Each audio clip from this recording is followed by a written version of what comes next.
10 years are going to be filed on combined over 100 years old. Yeah, exactly. I don't want to see those two wrestle. Like we said before, we were talking about certain people carrying other people. If you're going to have, you can have these part-timers who are 55 years old wrestle, that's fine. But have them wrestle somebody who can carry the match. Right. I wrote an article on Kenny's website about how the mighty have fallen, and I focused around Sting. I think it would be terrible if they set up this match, but I understand that it could help the ratings and merchandise and everything else. You can't have Sting lose to The Undertaker at WrestleMania. I don't care that Undertaker lost already and he's 22-1. I don't care, because you can't have Sting's legacy be 0-3 at the end and his career over. Yep. Well, no, he wouldn't be 0-3. He technically won a match on Raw, quote unquote. Well, I don't count that. I mean, he's only had one pay-per-view match, right? He lost what, to Triple H? Yeah. And he lost to Seth Rollins. No, I don't think he's wrestled again on pay-per-view. I think he's just 0-1. And then he had those two matches on Raw, technically. He's on two pay-per-views. I don't think he wrestled two pay-per-views, did he? Yeah, he wrestled Triple H, and he wrestled Seth Rollins. Yes, he wrestled Rollins. I'm sorry. Yeah. So he is 0-2. You're correct. I'm sorry. So he would be 0-3 in a pay-per-view, and that's how you going to have the franchise of WCW, a guy that this is supposed to be his Cinderella swan song send-off. Yep. And you're going to have him finish his WWE career at 0-3. And that's why I don't think those two should wrestle, because they're both from Texas. So I think you should have Taker and Sting both win that night, regardless of who they wrestle. Or you can have them wrestle to a time limit draw, or no contest, or something that you can say neither guy got the better of the other, and they could both shake hands, disappear off into the sunset, and get elected into the Hall of Fame together in 2017.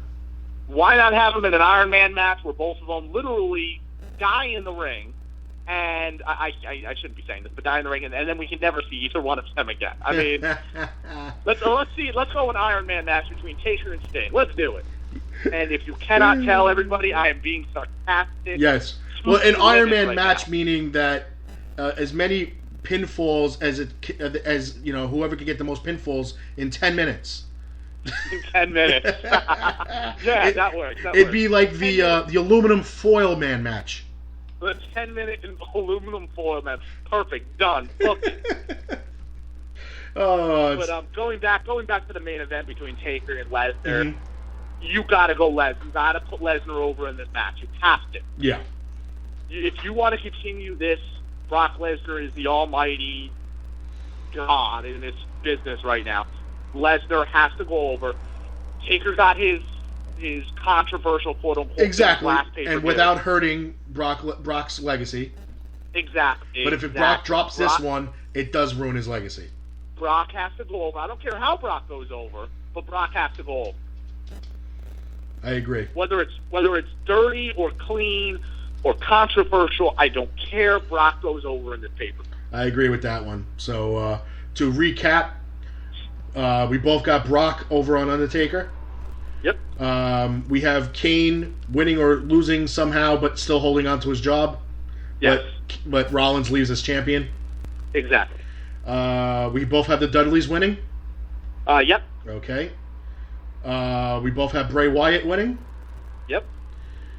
We both have Charlotte winning. Yep. We both have somebody beating John Cena. Yeah, somebody beating John Cena, yep. You were split on Ryback and Owens. I have Owens. I think you finally said Owens. Yeah, I picked Owens. Okay. And we both have the Ziggler, Cesaro, and Neville defeating Barrett, Sheamus, and Rusev. Yeah, whatever happens, I could really, yeah, that's what I'm thinking. So pretty much we're on the same page. So basically, if you're a betting man, bet everything against us and you'll win. Yes. So literally to the T, bet completely against what we just said. Yeah, we're poopy on that one. So I remember there was one pay-per-view. I think we got one right out of 7 matches, and I was sitting there laughing the entire night. last pay-per-view, I think I got almost every match right. Yes, so you did. I think you missed one. And it was the Dudley match. Yeah. You figure if we keep voting on the Dudleys, eventually those idiots will get it right.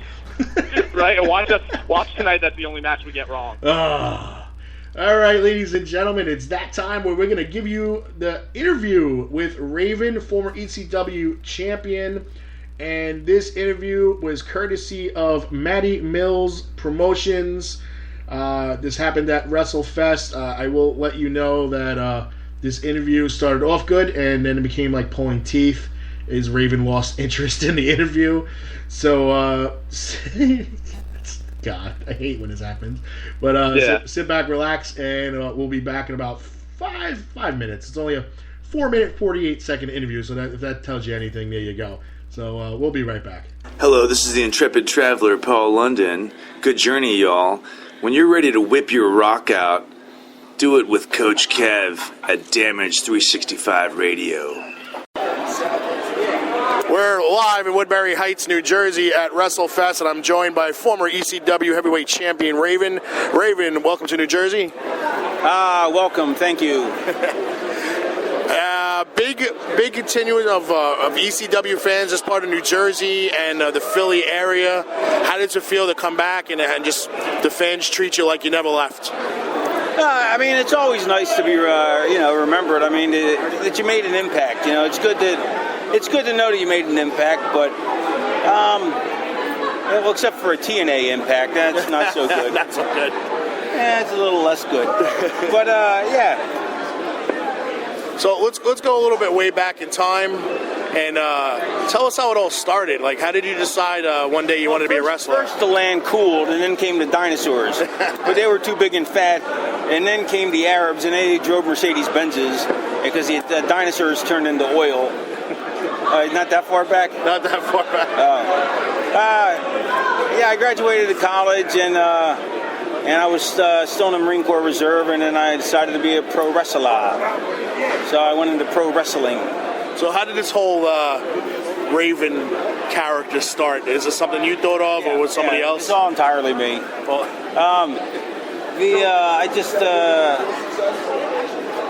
I created it out of the messy remains of my childhood. Okay.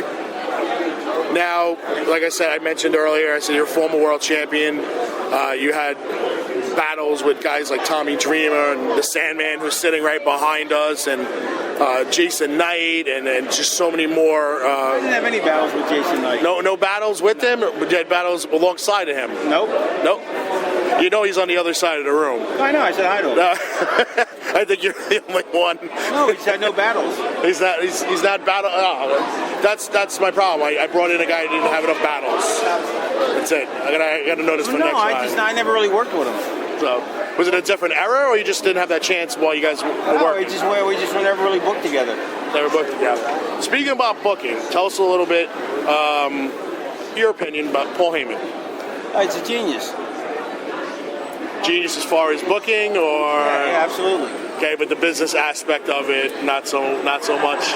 No, I mean the business aspect. You can't fault him for when the company went under because there was no way he could compete. True. Because he didn't have the money there. He was too big to be small, but too small to be big. Okay, makes sense. Now your short time with WWE. Did you enjoy it? Was it something that you always wanted to do at some point in your career? I wasn't very happy with the way they treated me, the way they used me. I thought they didn't use me to even remotely my fullest, I agree with that. After your career with WWE was over, you started doing some indie stuff. Mm-hmm. And tell us a little bit about that. Like, what are you doing now besides, conventions? You said you were trying to be retired, but are you going to do the occasional convention or maybe some appearances? Conventions. Trying to keep it to a minimum of 1 or 2 a month at the most. In-ring career, is that over? Yeah, unless something interests me, which I doubt it will. fans want to reach out to you on social media, do you have? No, I don't. There is a Facebook page, but my webmaster runs it. But I don't go on any of that. I don't could care less about social media. To me, honestly, social media is basically it's so people can pretend they're famous that aren't famous. You know, because people go on there and they talk about what they ate all day, and you know, I mean, it seems rather ludicrous to me, you know, because if you're famous, you don't need it, and if you aren't famous, then the only reason to really do it, to use it, is to try and make yourself feel famous. You know, unless you're actually using it to contact people from your past. Right. So I have no interest in it. Okay, it's understood. I do appreciate your time, and I wish you luck at all your future shows and appearances, and hopefully we'll get to see you local again. Thanks, man. I appreciate it. Thank you. Bye-bye. Former ECW champion Raven, ladies and gentlemen, from Damage 365 Radio.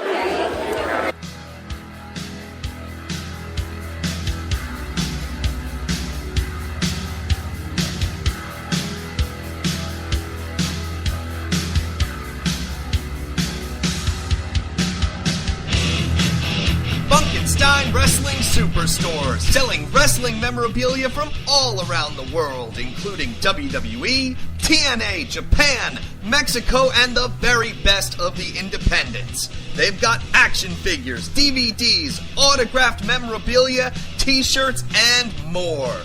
Plus, stop in and get tickets for great promotions like UWA Elite, CZW, and many others. Located indoors at the world-famous Englishtown Flea Market, Green Building, booth number 35 on 90 Wilson Avenue, Manalapan Township, New Jersey. Open every Saturday and Sunday, 8 a.m. to 4 p.m. Log on to Facebook.com/Funkenstein Inc. for more information.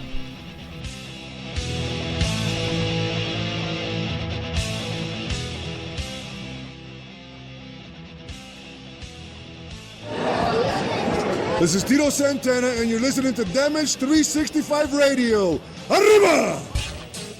The following announcement has been paid for by the New World Order. And we're back, ladies and gentlemen. Once again, we'd like to thank our sponsor, Funkenstein Wrestling Superstore, booth number 35 in the Green Building at the Englishtown Flea Market. Visit them every weekend. Also, you can catch them at every UWA Elite show and pretty much every independent wrestling show in Staten Island and Central to South and North Jersey. So look them up on Facebook at facebook.com Funkenstein Inc. INC. Don't forget INC, not the pen ink. Inc. as in incorporated. And Raven, cool guy. And kind of lost interest a little bit through that interview. There was a lot of stuff I wanted to cover, and I felt like I was bothering him, so I really didn't go into depth in that conversation. But I do appreciate the opportunity that was given to us to interview him and to meet him in person and take a picture from Matty Mills Promotions. You can check them out on Facebook as well. They're one of the young and up-and-coming companies. I think they're based out of Philly. I want to say that. Yep. So I think so. Yeah. So check them out on Facebook. Cool guy, Matt. And I think he's gonna stop by and visit us at Big Event. So awesome. Speaking about Big Event, I love my segues. They're awesome today. Big Event reminder. Do. I didn't have any sound effects ready for us. Here we go. You should have. You should have had something ready. I'm sorry. I don't even know if we even have like fireworks or explosions or something. Wait, do we have explosions? Hey, let's see if we have explosions. I think we should have some kind of explosives. Like bang or something? Nothing? Like boom? Bang, boom? Apparently we don't have any of that stuff. Let's see. We have a booming rumble. Let's see. I don't know what that is, but we're going to play it because we're going to lead it into our big event. Here we go. Yeah, I don't even know what the hell that noise was. But anyway, big event reminder, November 14th at the LaGuardia Hotel in East Elmhurst, New York. You don't want to miss it. Damage 365 brings their all-star squadron into Queens, New York. Casey Carlisle, the current reigning and defending Valkyrie Women's Champion, will be in attendance, as well as former Playboy model, former 8-time Women's Wrestling Champion, former